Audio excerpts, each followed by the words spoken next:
हमनी के सुनले बा देखले भाई यूट्यूब बाबा पर। हां जी तू केहू जोरे जोड़ी बना लेबू बाकी बिना गोलू राजा के तू फलप कर दे हमें के भैया त कुछ अब हम खड़ा बानी भाई दुल्हे राजा के आदेश बा कुछ हमारा जोरे प्यार करो मोर इंतजार करो और ही आगा बढ़ जवानी वाली सीढ़ी अनुपमा फान फान चढ़ कहो हम बोले आपके लिए कर ले डी भैया डी कर दीजिए डी करो छोटू चाचा मजा छोटू चाचा डी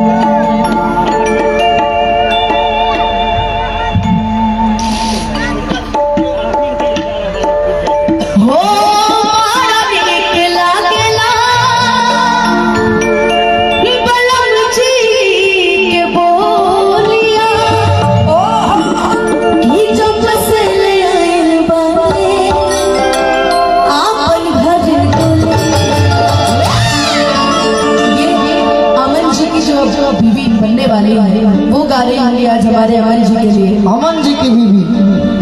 हाँ कहना ही बेकार है। अब ये अमन जी और उनकी बीवी को इमेजिन कर रहे हैं। मान लो कि अमन जी की बीवी ठीक है मैं मान लेती हूँ कि मैं अमन जी की बीवी ठीक है ये अमन जी अपने आप को माने हैं ऐसे ऐसे ना कर ये अमन जी अपने आप को माने हैं और सालियों लग सकते अमन जी अपने आप को माने हैं हम मंच पर जीवन में ना ये तो वो तो हम लोग का रिश्ता अलग है और एक पिता से सड़ हुआ ही ना लगा कि बड़ा नीक लागेला अमन जी के बोलिया ये जब से ले आइल बाड़े आपन घरे डोलिया कि बाटे जुल्म जवानी कि बाटे जुल्म जवानी चचा के चकोर बारे सावर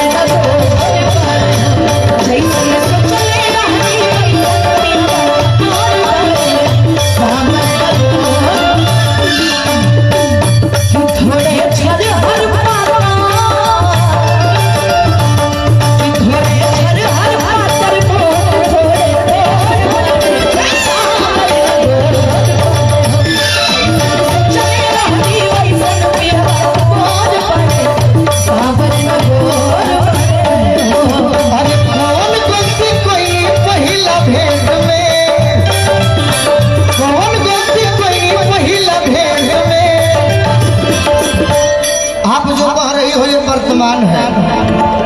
ये तो प्रेजेंट टेंस कहता रहो हम फ्यूचर बताते हैं प्रेजेंट में ये होई कि जैसन चहले रहनी वैसन दिया मोर बड़े और रहिए रहो तो प्रेजेंट में कहता रहो मां कि जैसन चहले रहनी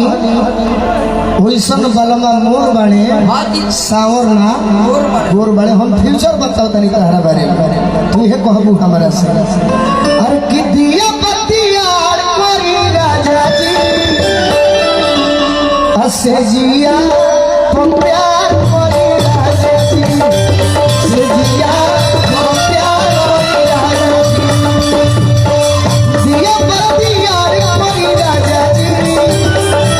अरे दिया बतियार कोरी राजा जी से जिया तो प्यार कोरी राजा जी से जिया अभी की लड़कियां ये नहीं गाएगा पता है अभी मॉडर्न जमाना आ गया अब आप ये गाइए भैया चलते रहे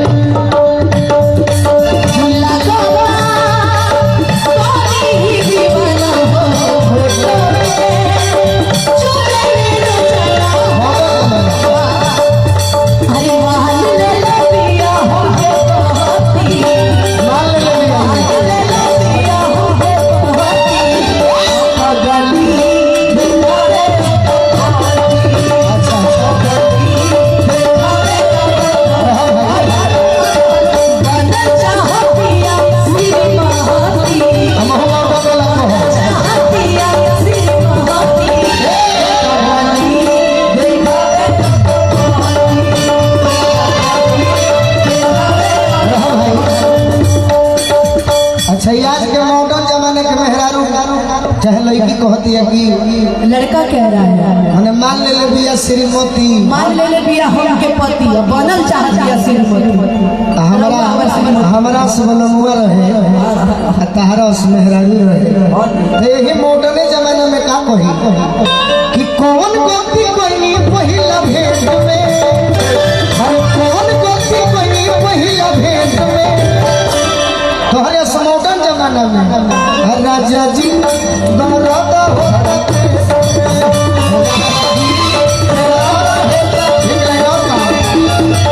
मजा नहीं मिले चॉकलेट में,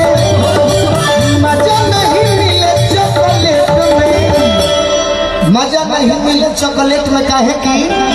राजा जी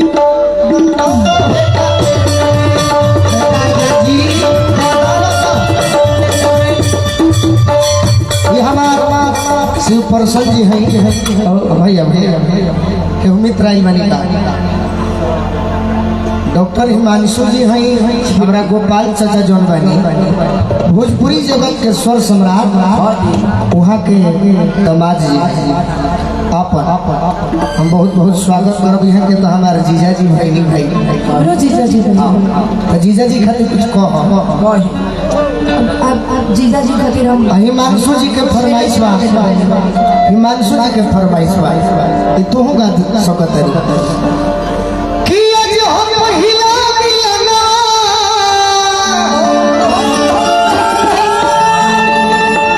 रे तो डॉक्टर नहीं है नो